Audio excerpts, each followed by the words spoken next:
Naranasan mo na bang malate? O maghintay sa late? Sa mga okasyon, tulad ng kasal, birthday, o binyag.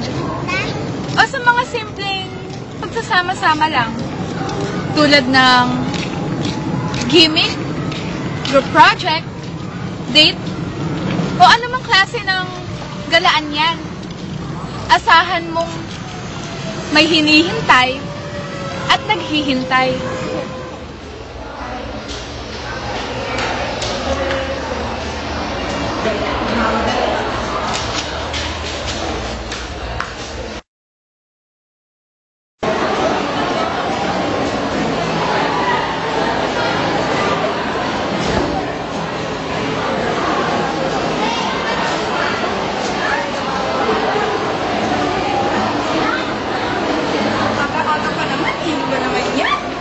Grabe naman.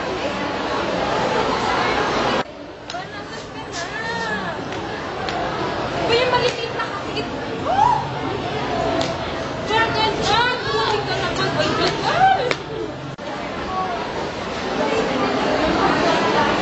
Uy, nandun ka na lang. Sorry, traffic eh. Dumating ka pa. Yan ay isa sa mga halimbawa ng mga Pilipinong laging late. Aminin man natin o hindi, likas na sa ating mga Pilipino ang kaugaliang ito. Gasgas na nga ang mga dahilang traffic kasi walang masakyan, at marami pang iba. Palitan na natin ang salitang Filipino time. Be on time.